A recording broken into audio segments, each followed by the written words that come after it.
Hi, everybody, and welcome to the fourth webinar in our Learning at Work week at Let's Talk Talent. I'm really excited. We've got Nick Hammond today talking to us about how mindfulness can help with well-being at work. And as you can see behind me, I've got a picture of my garden. I'm not in there, even though it looks like I'm in the pond at the back of the garden. But hopefully that gets me in the spirit of mindfulness this morning before we kind of go into our busy and hectic lives. So super excited to be listening to Nick today. Those of you that are joining and are super keen, thank you so much for joining early. That's really exciting. And what would be great is if you could introduce yourself, just put into the chat who you are, the role that you have, and the organization that you work with. It really helps Nick and I and Charlie, who's also helping moderate today, get an idea of who's on the call and the type of things that you're interested in learning. So please just say hello. It's always nice to kind of know who we're talking to this morning. So we're going to start probably in in about 3 minutes. So if anybody needs to grab a coffee, tea, juice, water, whatever you might need, please do that. And we're going to get going about 2 minutes past 9. So good morning to everybody that's coming in, and thanks so much for joining us. How are you doing, Nick, this morning? Yeah, good. The weather is picking up here in the UK. I'm sure we've got people calling in from different parts of the world, haven't we? But certainly Okay. where I'm just south of London, it's the sun is shining. So the summer is making a go of it at last, perhaps. It is. It is. I hear that Yeah. I've been away for a couple of weeks, and I hear the weather's Mm, been pretty lousy, lots mm. and lots of rain. So I think this week, even though we're working, feels a little bit more spring-like, doesn't it? Feels like the temperature's risen a little bit, and the sun is always a good leveler at the beginning of the day. Mm, Absolutely. The grass is beginning to grow, which is always a sign, isn't it? So yeah, so fingers crossed we can have a little bit. We need the rain, don't we? We do need the rain, but we also like a We bit of sun when do. we can get it. So yeah. Well, Bethany says that she's in Doncaster and it's a bit overcast, so Oh, right. we've got to Okay. send the Well, we'll hopefully. we'll send the sun up to you, Yeah, Bethany. absolutely. So yeah. It's a bit cold and rainy in Orkney, is it? A beautiful part of the world, that is. So yeah, lovely. Oh, well, Bolton looks Um, like it's got hazy sun, so that's good. okay. So we're getting, Durham, so yeah, maybe. it's moving up. So that's good. I love we're doing a collaborative weather report here. I love it.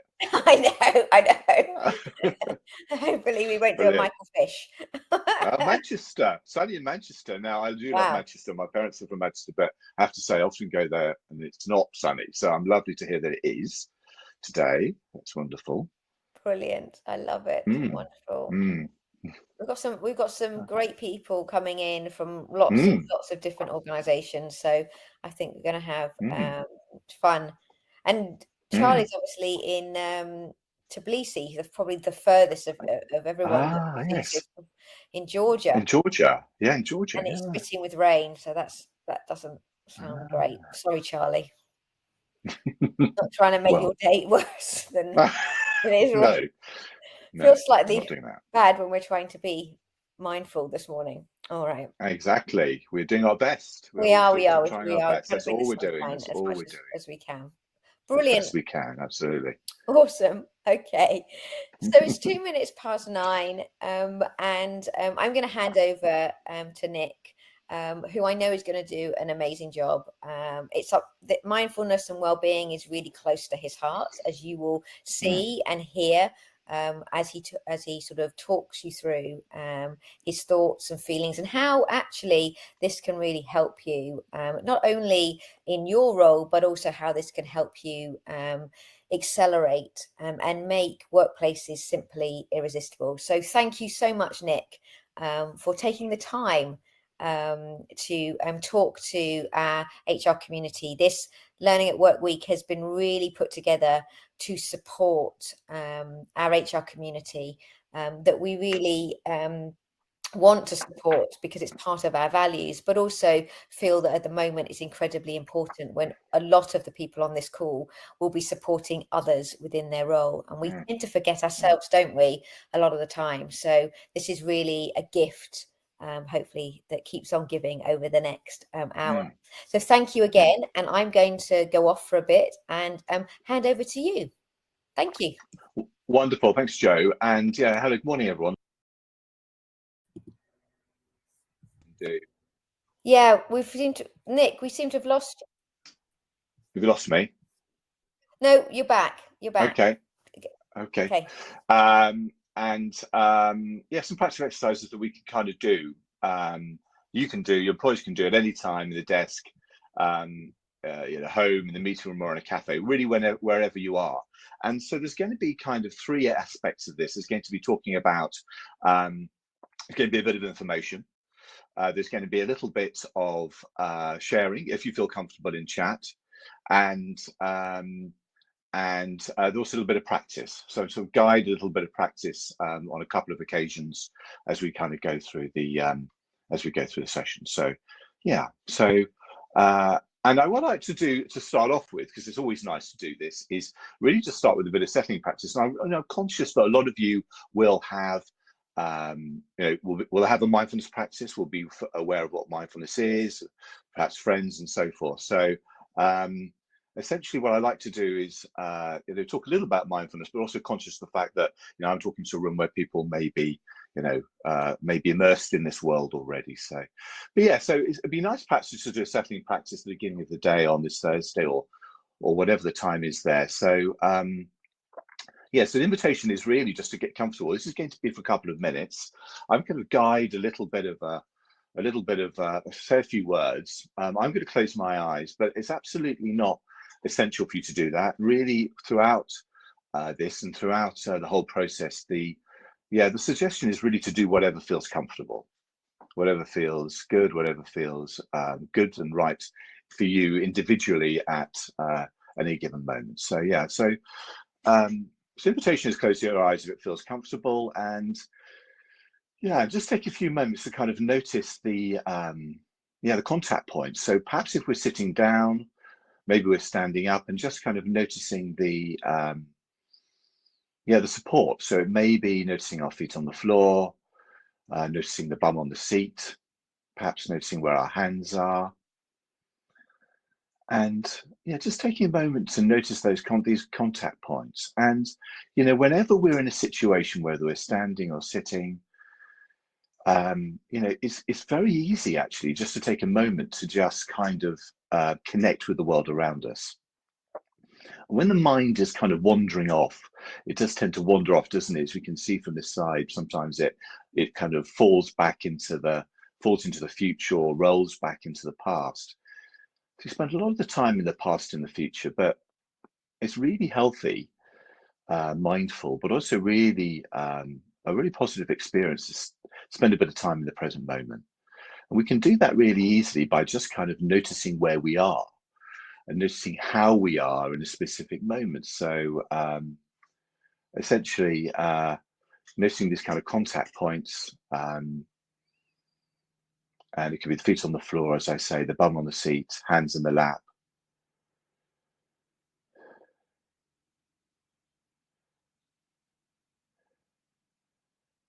Yeah, perhaps just taking notice to notice the breath as well. So there's something is the breath that kind of happens all the time automatically, but we very often don't pay much attention to it. But just taking a few moments now to notice the breath moving in the body, the breath moving in and the breath moving out.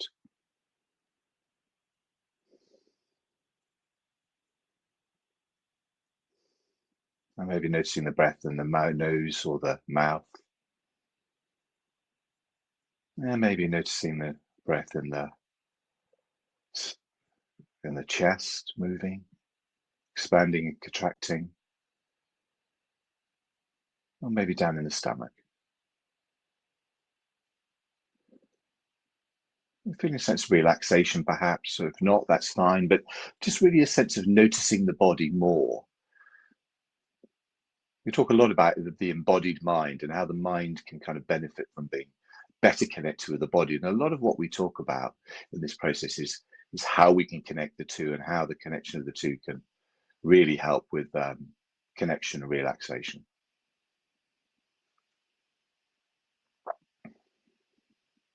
And just letting focus on the breath go. Yeah. And just perhaps gently opening the eyes if they've been closed. Coming back into the screen, coming back into the space, reconnecting with the screen, just reconnecting, reconnecting with perhaps what's in the room, the space around us. Yeah. Okay, just checking you can hear me. I can notice some of this sound is mostly okay. Just not perfect for everyone at the moment, but perhaps that's individual connections. Please tell me, Charlie and Joe, if there are any concerns, obviously. Yeah, so it's a really grounding practice. That's something you can do, sort of noticing the kind of contact points, noticing the breath, just connecting the mind and body. And so much about mindfulness is so important. It's so important, and it connects us with the present moment. It is just a kind of a magic cure in the moment. In fact, for kind of reducing stress and managing stress. Yeah. So just a few slides, really talking through a little bit about a few things talking about today. So I'd like to talk a bit about me, and then a bit about mindfulness. So a bit of information. Again, you may be familiar with some of this, but it's great to sort of paint the picture, I think, about the context, what we think mindfulness means, what the context is, why it's important, how mindfulness can help with the challenges that we face in the world, and then some research. It's always good to have that backed up with science. This is the proof that this stuff works. And then a little bit about, and then a meditation practice, perhaps a little longer meditation practice towards the end, and then some examples of how you can take it forward personally, and also some ways that, here at Let's Talk Talent, we can assist you with that. Yeah, so just a little bit about me. So it doesn't say this here, but my mindfulness teacher, my mindfulness experience started a few years ago.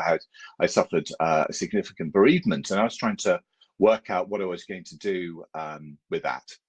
And I kind of immersed myself with mindfulness. And as Joe said, I'm really passionate about this because I started meditating, and it really helped me. It really helped me kind of change my life and help me find a different and a new way to live, given the loss that I experienced. And here are some of the things that I've done. I've become a mindfulness teacher. I'm studying for mindfulness, a master's at university, at Bangor University, working in mindfulness charity. Yeah, a little bit about me. My background is originally marketing and advertising, and so I've transferred that kind of that understanding of business and combined it with an understanding of mindfulness, which I think can be quite helpful. I have 3 boys, and I love outdoor swimming, walking my dog in the local hills.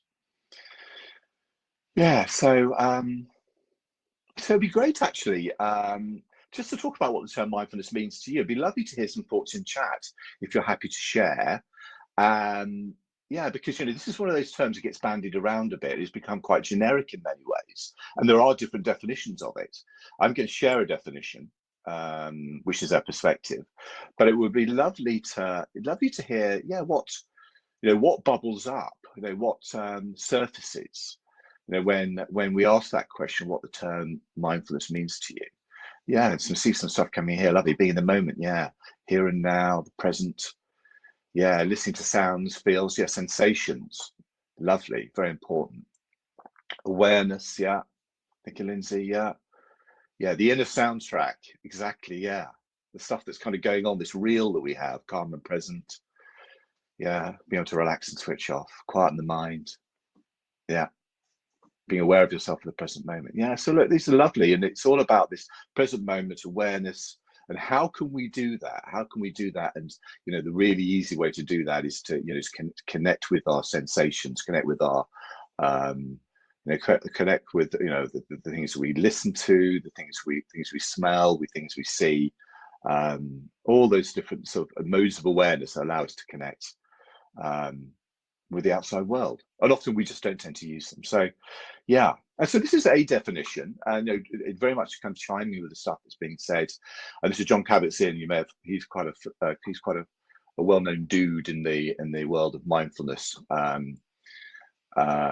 And yeah, so his definition was the awareness that arises from paying attention on purpose in the present moment and non-judgmentally. And so that last point is really fundamental, because doing stuff compassionately, self-compassionately, is a really important part of this, and it's an important part of our approach, because a lot of stuff that we do in this world, we can do really efficiently and really effectively, but often we don't do it in a very kind way to ourselves. We find it kind, especially in the West, Western cultures, contemporary Western cultures, to be kind to other people very often, but it's actually a lot harder for us, I think, often many of us find, to be kind to ourselves. And this process is all about that. It's one of the things I love so much about it. So yeah, so thank you very much for sharing. That was lovely. Yeah, and we'd like to talk just briefly about some myths about mindfulness. So mindfulness can often be misunderstood. So what are the things that it isn't? What are the things that mindfulness is not? So it's not fluff and nonsense, I would suggest. It's not purely positive thinking, so it isn't about being positive. There's a real sort of happiness kind of movement at the moment. A lot of people focusing on happiness, and that's great. There's nothing wrong with that. But mindfulness isn't necessarily that. It is actually just more often than not being aware of what's going on, noticing what's going on, and responding to things in a different way. And often that can mean sort of being aware of something that isn't good, but being able to respond to that in a kind of in a more grounded and a more mindful and a more aware fashion, a more skillful fashion, perhaps. It's not about being relaxed necessarily. It can be about being relaxed, but it isn't actually the primary focus of what we do in mindfulness. It's not a religion, that's for sure. The stuff we talk about here is entirely secular. It's not about emptying the absence of thoughts or emptying our heads, because we can't do that, right? I know I can't. There's just so much stuff fizzing around in my head, but it's about how we can relate differently to thoughts in our heads, how we can relate differently to things that will always come up in the head, in the mind. And we'll talk a bit more about that later. It's not about avoiding emotions or pushing thoughts away. Often, in fact, it's the exact opposite of that. It's actually trying to engage with them in a slightly different way, a slightly more helpful, a slightly more nourishing way. It's not a quick fix, something to do when only are stressed. It can help when we're stressed. Certainly, if we are feeling stressed, it's really nice just to, it's really helpful to perhaps take a moment to sort of close our eyes and notice what's going on, and perhaps meditate. But it's something that really helps to do regularly. Helps really train the mind to work in a different kind of way. Yeah, it's not about giving in. It's not weakness. It really isn't weakness. So people think, if we're being mindful, then somebody can walk all over us, but it isn't about that. It's actually often we can be even more forthright through mindfulness, but often we just respond in a different kind of way and at a different kind of time. And I'll talk a bit more about that later. And it's not just awareness. So awareness is really important, but it's how we approach awareness, how we relate to awareness. And compassion is a really big part of that. Yeah, so there's some myths around mindfulness. And I think it's important to stress, why it's important. And you guys will know all of this, of course. So there's just a lot of stuff going on, isn't there? We wake up in the morning, we open our news app, read the paper. There's a lot of uncertainty, the problems in the world, meta crises, polycrises. Are some of these words that are bandied around, aren't they? Where we're in a world of continually changing multiple crises. We're working in a different way, aren't we? So we're working from home, we're working at in the office. Maybe it's a mixture, maybe more one than the other, but actually that's different. And there's a lot of work being going on about loneliness and the impacts of mental health on that. So yeah, that's the real pressure. A lot of companies I speak to are dealing with that as being one of the major issues. And the other major issue, actually, the companies I speak to, are the two main ones of all of these actually are this pressures of work. So people being under pressure in terms of workload and the stress that brings, and a combination of those two, a really major dynamic the conversations we're having. High expectations, right? We have high expectations of ourselves. Other people have high expectations. So the need to do stuff, the need to be good at stuff. And the attention economy, we're forever being drawn in by algorithms that are asking us to do this, that, and the other. That's compelling stuff. We have this system that is taking it, dealing with our kind of quite ancient brain structures and kind of manipulating them, and not being able to switch off, and that kind of is all part of that kind of process. So yeah, and just talking a little about how the brain works. And again, this is the area of neuroscience. I've been doing some studying as part of my master's around how the brain works, which has really helped, which is essentially a really important part of the background to the brain and how mindfulness works. So yeah, so and the brain. So this was designed a long time ago, thousands, millions of years ago, and we have this situation where in moments of stress we respond in a certain way. The amygdala, which is this part of the brain that sits at the kind of the just top of the spinal cord, really, the back of the back of the brain. Is designed to respond to threats, and when that happens, we have this fight, flight, freeze response. The sympathetic nervous system raises blood pressure, the heart starts beating, the eyes dilate. We're ready to move, and a lot of that stuff was really helpful, of course, when there was a chance of us being pounced on by a lion.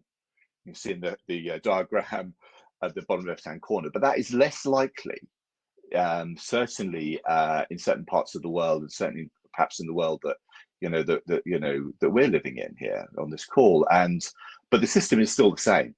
So if we receive a bad email, if somebody pushes us on the tube, if somebody says something unpleasant to us, the response is instantaneous, and the body diverts blood supplies, get ready for this kind of action, and it's kind of unavoidable, actually. And so how do we deal with this? And what mindfulness can do, essentially, and how it can kind of counter that, and this is just one piece of research. There's a whole plethora of research out there around how mindfulness can help neuroscience. There's a lot of work being done with MRI scans and different kind of brain scanning equipment that demonstrate what happens. And this particular piece of research showed that when people were meditating over a long period of time, behaving mindfully, there was actually a change in the shape of the brain. So the amygdala actually reduce in size, reduce in influence, and the hippocampus, which is much more about emotional regulation, learning, reflection, grew. It's rather like that kind of famous story, which you may be aware of the taxi drivers in London, who, when they were learning the knowledge, they did some research and showed that the part of the brain that was associated with memory actually grew in size. So we have this thing called neuroplasticity. Through our behaviors, we can change not only the way we behave, but actually the shape of the brain. And that obviously can impact significantly on long-term behavioral change. So I think it's really interesting. And I think it's also worth stressing that, and I always try and make this point whenever I'm talking to people who are working in HR and L&D, is that and it's wonderful to see the amount of work that's being done for people these days, especially with regards to training, with the development and support, in these kind of pressured environments. But my point always is that mindfulness, which is essentially the way that we are with ourselves, the way that we are with the world and with other people, moment to moment, underpins everything else. It underpins all of these things. It underpins how we relate to stress, our focus, how we communicate with people, how resilient we are, how creative we are, all of this stuff. And there's a lot of interventions that specifically deal with those areas, but actually this core element is of mindfulness, how we are with ourselves, how we are with the world, and how we are with other people in the world, underpins everything. I think that it's this kind of bedrock kind of understanding and learning and development skill training that is is so important, really.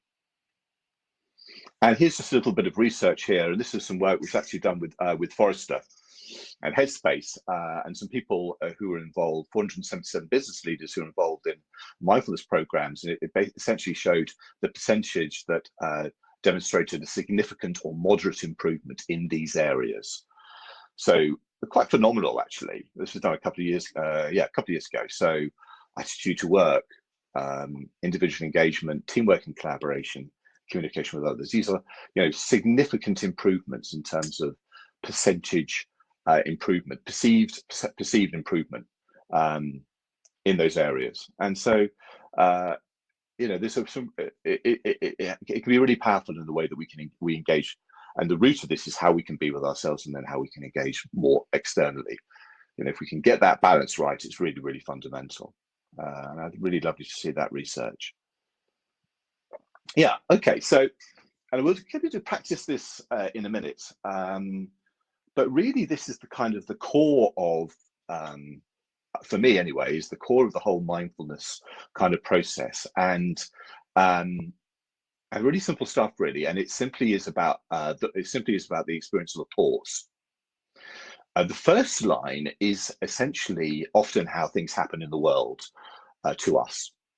And so something will happen, a trigger. And perhaps let's perhaps choose one that is, and perhaps not a positive one. Maybe we receive an email we don't like, or a negative email. And very often what happens is that there is then an emotion, frustration, emotion, annoyance, anger, maybe, and then there's a reaction. So this kind of works pretty quickly. Almost instantaneously. And actually, often we'll have an emotion. We may notice an emotion in our bodies of discomfort before we have a thought. But whatever happens, whatever the order is, that sort of thing happens, and we may actually, I'm going to send an email back, or I'm going to do something that's quite radical. But what we're suggesting here, really, and what mindfulness can do, and what meditation can do, or mindful behaviors can do, is that it kind of creates this gap. It creates this pause where something happens. We can't stop that happening. There's a trigger, there's an emotion. You get the email, it makes you feel really annoyed because, I didn't want to receive that. But then I take a breath, I take a pause, or I notice my feet on the floor, or I notice my hands are resting on the table in front of me. Or perhaps I notice my bum on the seat. Or maybe I'm standing in the tube and I notice my feet on the floor, or I notice my breath in the body. And just actually connect with the body, connect with this embodiment of the mind, the embodied mind. It's that pause and using the body as what we like to say as two things, really, a refuge and a radar. So the body is a fantastic place to go when we feel stress, because it's a great way to actually ground ourselves and connect. But it's also a radar because it often notices things, strangely enough, before our thoughts do, before our brain does. So it has this connection. And of course, in the West, especially, it's not so true in Oriental cultures, but in the in Occidental cultures in the West, we have this kind of disconnect, don't we? It kind of, for history fans, it kind of goes back to the Enlightenment and the kind of the philosophers like René Descartes, who said, "I think, therefore I am." And from that point on, we had this kind of revolution where everything was focusing on the brain and the thought process. And it's a tragedy because the connection between the mind and the body, the embodied mind, and doing that through mindfulness is fantastically powerful. It's really helpful, but it just makes things better in the way that we operate in life. And so getting that pause in there is so important. And I do so essentially this is kind of the process. So the mindfulness process allows us to pause.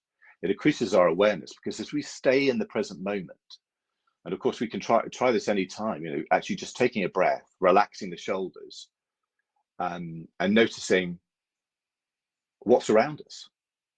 Sensations in the body, maybe temperature, what we're seeing, what we're hearing. That kind of like, it's like opening a door into another world. It's crazy, and stepping through into the present moment. And, you know, and that allows us just actually to generally feel more relaxed, more aware, and more able to be more skillful in our response, because we've taken a moment, and we've grounded ourselves in the present moment. We've used that awareness to respond in a better way, in a wiser way. Yeah. Love to see the questions coming in, and we'll just sort of deal with those at the end, if that's okay. Thank you. Please do keep on posting. We'll have, you know, a good chunk of time to chat at the end. That very much looking forward to that. Yeah, and I wanted just to share this. This is one of my favorite quotes, and this is a guy called Viktor Frankl, who was an Austrian psychologist, academic, and he had a tragic life. He was lived in Austria. A lot of his family were died in concentration camps. I think he ended up leaving to live in America, but he became this amazing kind of real philosophical humanist and inspirational guy. And he has this wonderful quote that I often use. It says, "Between stimulus and response, there is a space." So between trigger and our action, there is a space. In that space is our power to choose our response. In our response lies our growth and our freedom.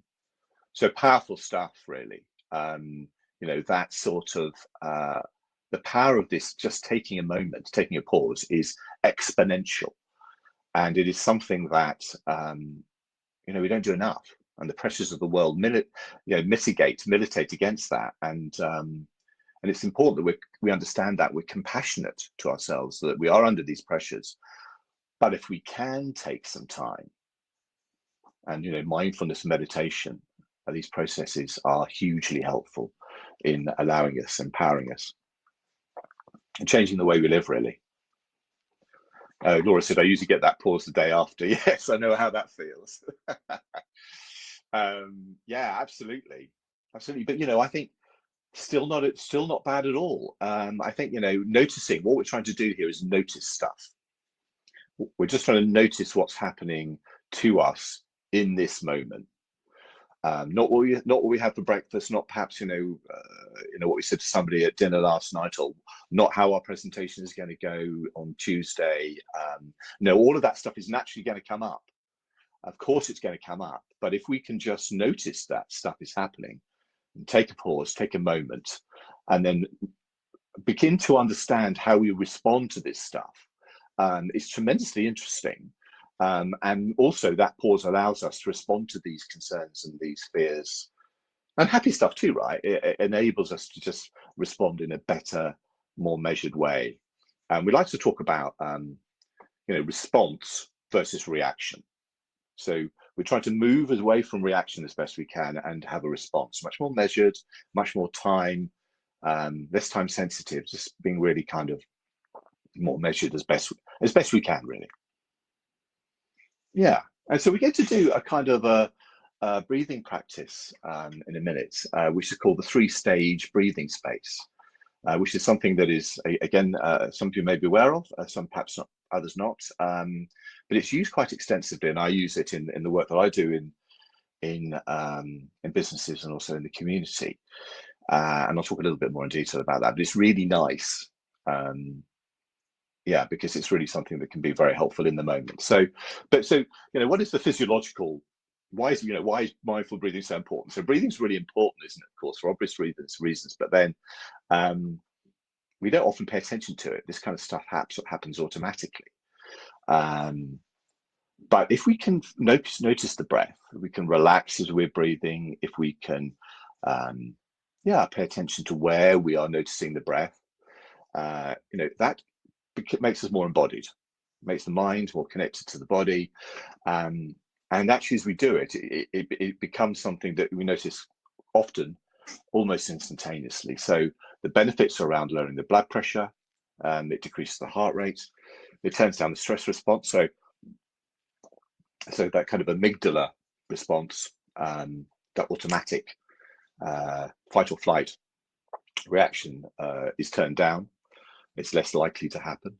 It improves immunity, actually. There's evidence that shows that it's good for our health, our physical health, and more clarity of thought, you know, because if we haven't got this fizzing going on,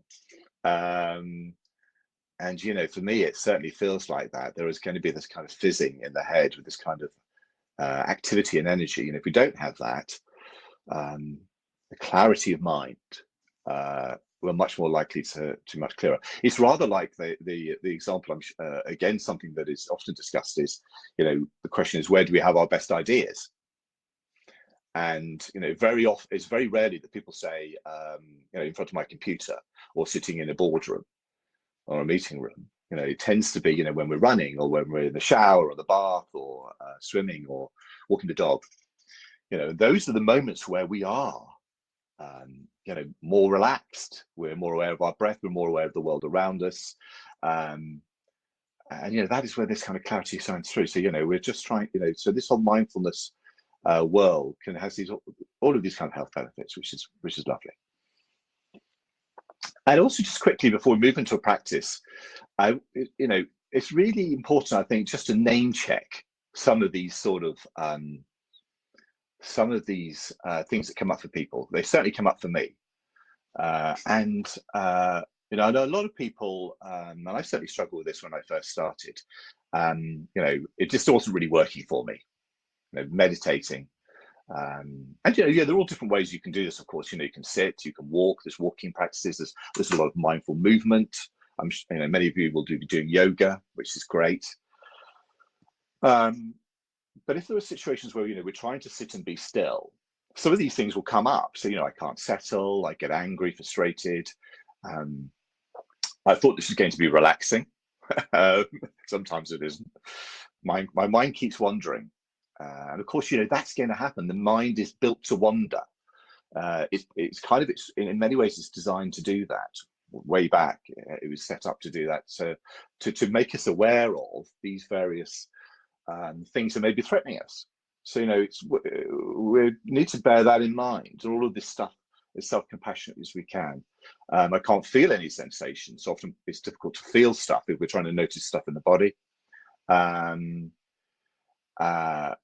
You know, maybe we don't enjoy it. We're not liking it. We're not doing it right, and we don't have the time. So just name checking those, really, calling those out, because those will come up.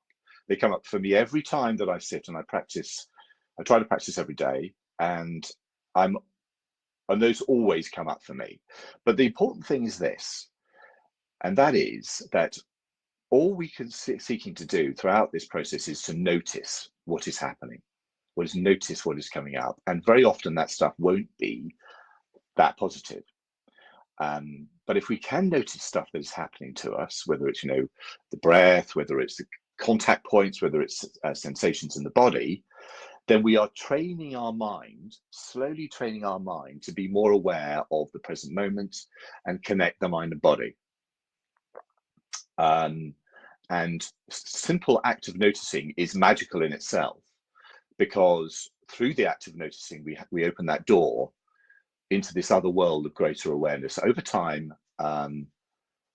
Yeah, and it's something that doesn't have in it, and it's like anything, and it's often called, and it's, you know, importantly, it's called practice. And people, you know, it's rather like if you go to the gym. You know, if you go to the gym, we don't expect to be, you know, really fit after 3 or 4 visits. And the same is with meditation. You know, we're training the brain, we're exercising the brain in a sense here. And, you know, through this practice, it helps us notice stuff. And through noticing stuff, it allows us to relate to the world in a happier, better, more connected way. Yeah. Yeah, so lovely to see all the comments coming in there. Thank you very much for sharing. And I'll pick on some of the questions I mentioned. Yeah, so I'd like to suggest now, we have sort of 10 minutes or so. A quick bit of tea. Yeah, so we have 10 minutes or so, and I'd like to suggest another practice. Again, really important, and throughout the stuff that we do, or everything that we suggest is just an invitation. And checking in with yourselves, you know, if you feel comfortable following the practice, and if not, then perhaps, you know, following something that you prefer to do yourself, or yeah, just whatever works in terms of the suggestions I'm making, following some of the guidance, or perhaps none of it. But yeah, whatever works. And I'm going to suggest we do a body and breath practice. And this is something called the 3-stage breathing space, which I mentioned earlier. So, and I'll just explain briefly what it involves. There are 3 aspects to it. And why I love it so much is that it's kind of a portable practice. It's like a portable meditation. So it's something you can kind of pick up and carry with you. And you can do it in seconds, or it can be something that can be done in minutes, or or a longer period. And there are 3 sections, and I like to think of it as an hourglass or an egg timer. And the first section is kind of a wide section, which is recognizing, a broad awareness section. Then the middle pinch section of the hourglass is gathering. And then we open up into the bottom of the hourglass into expanding. So recognizing, gathering, expanding.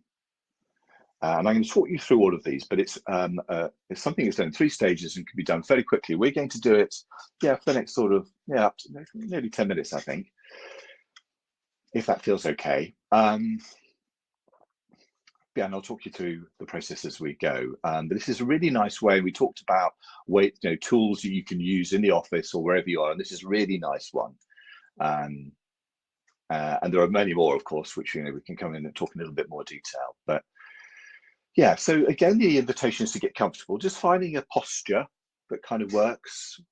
It can often help to be, if we're sitting down, it can often help to be sort of sitting in a fairly upright position, supported with the back of the chair or not, depending on what works, but maybe a sense of that kind of sitting upright if that feels comfortable. And just relaxing the hands, maybe putting on the table in front, or maybe the legs or the lap.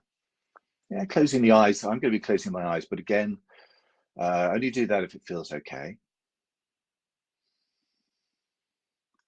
I'm just taking a few moments to settle into the posture we've chosen. Again, it's always nice if it feels okay to notice the contact points. So, what's holding us up? The ground, the solid ground below us. So, feet on the floor, the bum on the seat, noticing where the hands are, the busy hands, but perhaps the hands are resting now. Resting on the table in front of us. Maybe taking a couple of deeper breaths, 2 or 3 deeper breaths in and out. And as we breathe out, sense of just maybe settling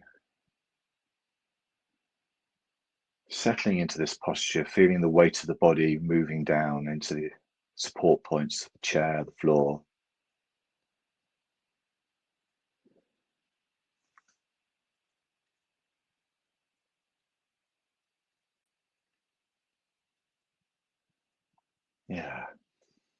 I'm just starting with the first part of the practice, so recognizing, and really a wide, no particular order this, but a wide sense of awareness of what's going on here now, recognizing, what's here for us now. So it could be in a number of areas really. So it could be some sensations. Maybe just noticing the pressure of clothing, maybe movement of air in the body, maybe the pressure points of the body on the chair, temperature of the room, any feelings that may be associated. So there are different types of feelings, aren't they? So maybe some positive feelings,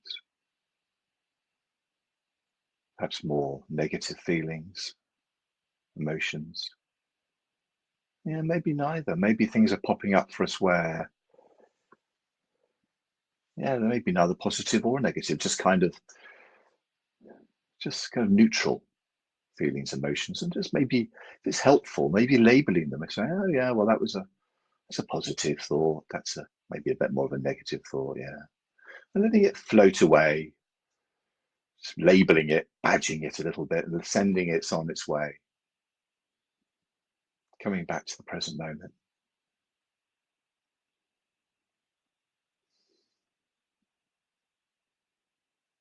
Noticing if there are any thoughts related to the sensations, any feelings, emotions.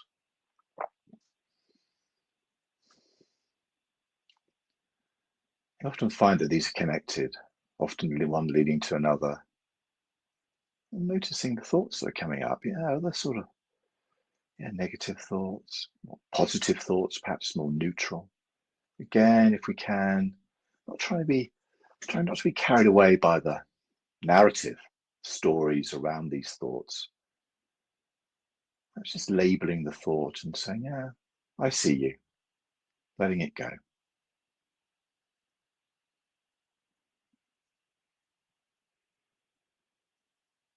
Yeah, this kind of recognizing stage of the practice is noticing what's here for us here, what's here for us now.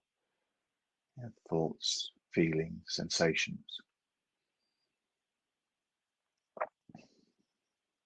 And maybe that there isn't much coming up, nothing really bubbling up at the moment, and that's absolutely fine. As being as kind, as compassionate as we can be with ourselves, that essentially whatever is coming up is absolutely fine, is completely acceptable. Giving us that moment of kindness, compassion.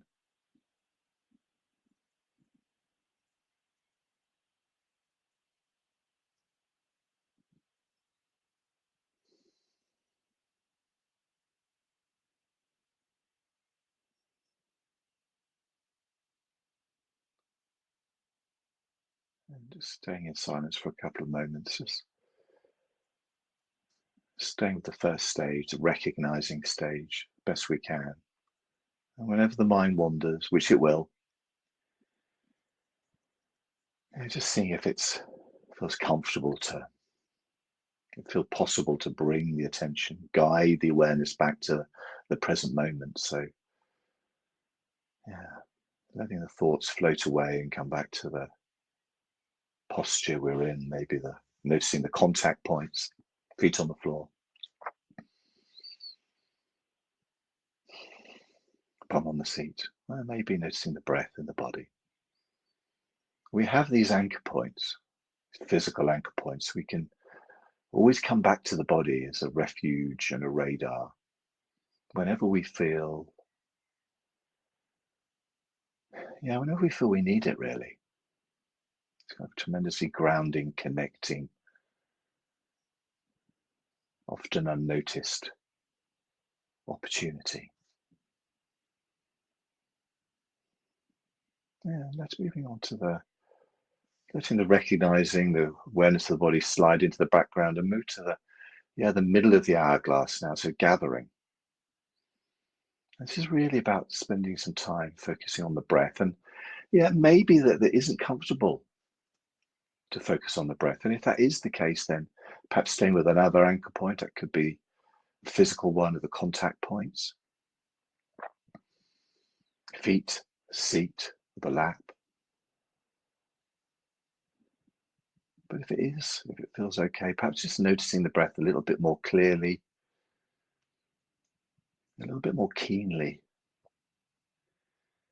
Yeah. I'm not trying to breathe in a particularly different way, actually, just letting the breath breathe itself, letting the breath breathe the body, noticing where that's happening for you. It could be in the nose and the throat, the chest, down the stomach, maybe deep down in the abdomen, noticing awareness of this hidden, powerful muscle, the diaphragm, drawing air into the lungs, releasing it out, like a parachute or an umbrella, stretching, contracting. The stomach moves in and out as we are breathing.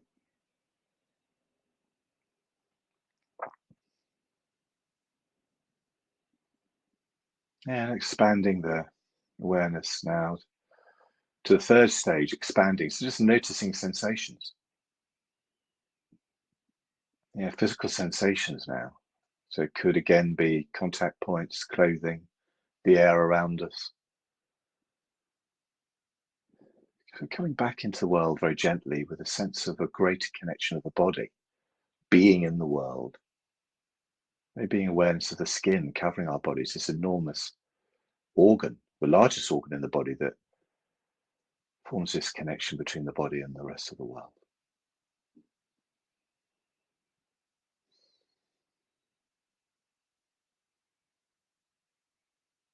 Yeah.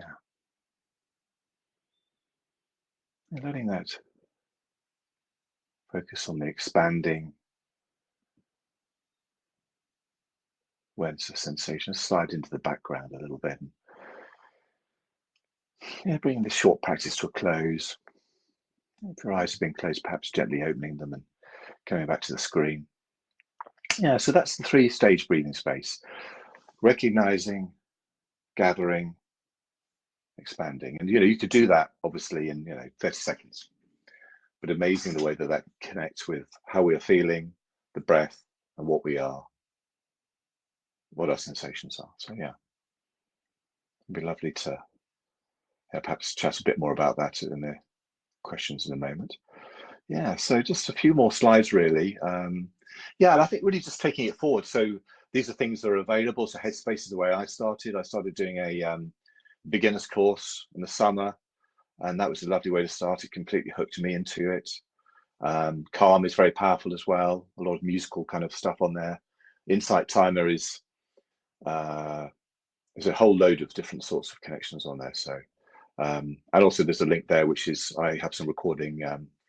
I've recorded some practices on my website as well. So they're different range of different practices.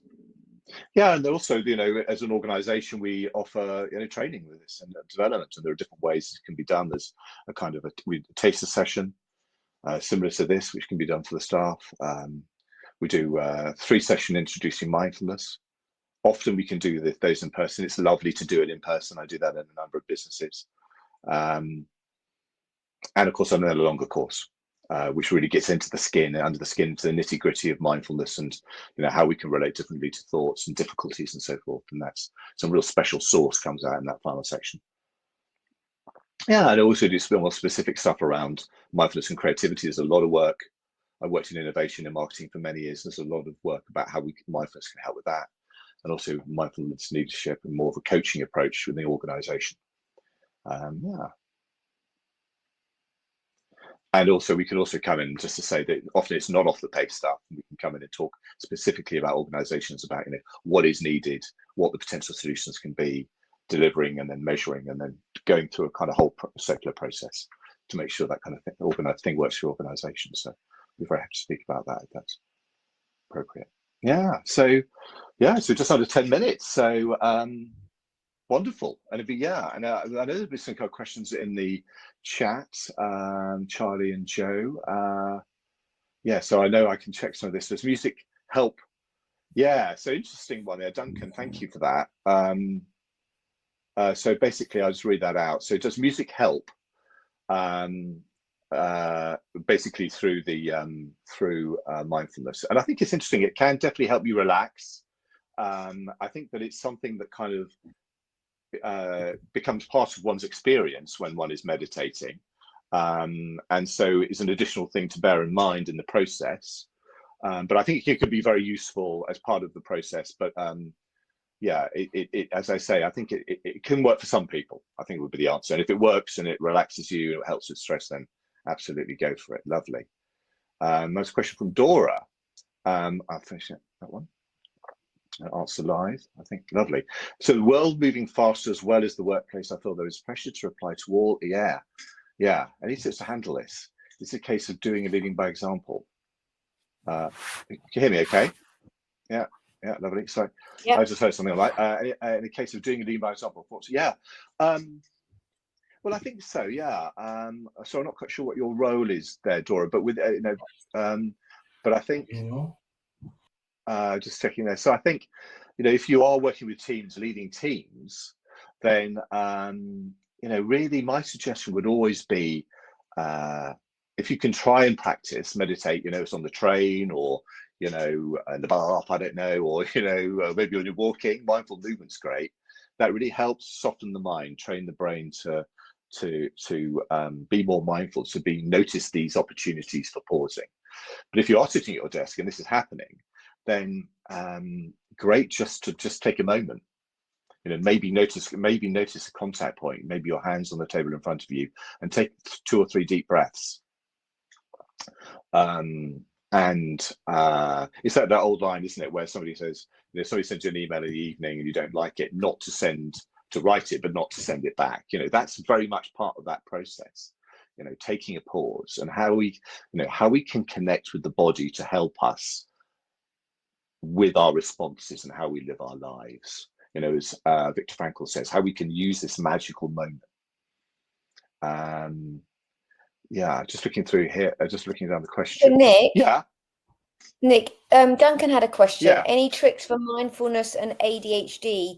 Getting that pause can be challenging. Yeah. Well, I think that probably the best, I can definitely direct to some resources with regards to that, Duncan, if there's a way that we can connect with you. I think it's a very good point, because, obviously, very often people's minds are wandering, but that is going to be, may well be accentuated with that in that particular situation. So, that's quite a big question, an important question, but if possible, if there's a way we may be able to connect with you, I'd be very happy to send through some kind of resources on that one. So Duncan, if you want to connect directly with Nick, let us know. Send Charlie or I an email, and we'll connect you directly to Nick, and he can send you some resources, if that's okay. Yeah, lovely. And I'm just looking down here from Bethany. Yeah, great. And look, I think however we want to connect with mindfulness, if whatever works is so important. If we can find that moment, that pause, however we do it. So, coloring is fantastic. I mean, I write poetry, I walk my dog, but just disconnecting from stuff, and not listening to headphones, perhaps, if we're walking the dog or walking or running, just trying to connect with the world around us. If we're walking, perhaps just stopping for a minute and just actually and having a sense of what the world is happening around us. Walking a different way to work is another great way, of course. Just stepping out of this kind of autopilot, this traditional way of things. Knitting, brilliant, absolutely. Yeah, this kind of this focus on the present moment. The mind is embodied mind, the connection of the mind and body as best we can, however we can. It's just such a wonderful thing. Yeah, thank you for that. I'm not sure I missed any questions here. No, I think you've got all of them. If there's any more questions, then please put them into the chat. But as we sort of come to the end of this webinar, you've got some additional research information, haven't you? Yeah, I mean, I think that's something I can. Could that be shared? I mean, it's basically just some information talking about the evidence behind mindfulness. So, which there is a lot. Yeah, I could certainly do that very quickly if that's appropriate, or answer more questions. I'm very happy to. Yeah, no, please share. That'd be great. Okay. Yeah, and so this is just the breakdown of the research I showed earlier, and it's essentially the graph that shows how the percentage increase that people reported following mindfulness and meditation interventions across a whole range of different areas. And I think it just goes back to my point, I think, about I strongly passionately believe that mindfulness underpins how we are with ourselves and how we can be with others and how we can be with the world. And then because of that, it's related to everything that we do in the workplace, but also in life. And it's this kind of foundational quality. If we can get that right, actually there's a whole chunk of other stuff that is actively being trained that will fall into place. It's important to do other stuff, whether it's about leadership or communication, but mindfulness sits at the very heart of all of that. Yeah. We can definitely send some of this information, can't we? Yeah. In follow-up email, which is brilliant. Super. So I know we've only got a couple of minutes, so I'm mindful, excuse the pun, that we've only got a couple of minutes. So I just wanted to say a massive thank you to Nick. It's been incredibly useful. I don't know if anybody else found the actual practices a real opportunity to switch off and really ground ourselves in the day. I don't know if anyone has got a whole full of day of meetings. I have after this, so it's given me a real boost, Nick. So thank you so much for your time and for your care and attention. Just before we sign off, we obviously, as a business, we run a number of different HR courses. So there's a link here for not only my session tomorrow about understanding self and others, which closes Learning at Work Week, but we've also got a number of other webinars, white papers, WhatsApp courses coming up. So if anyone is interested, please follow through and let us know. And if anyone particularly is interested in coaching, then, you know, alongside Nick and other coaches that we have, if you want to think about your own development, then we have a really flexible, accessible and cost-effective resource or service called Coach on Demand, which again we can send you more details, and we'll put that into the email that follows this with the recording if you missed anything, or you want to get another dose of Nick in terms of some of his mindfulness practice. So have a brilliant day, everybody. Go well. Enjoy your day. And thank you again, Nick, for taking the time, the care and attention. I've really, really enjoyed it and look forward to connecting again soon. Brilliant. Yeah, thanks very much. It's been a delight. Lovely. I hope, wishing everybody a lovely day and a lovely weekend. Awesome. Thank you, everybody. Have a great day.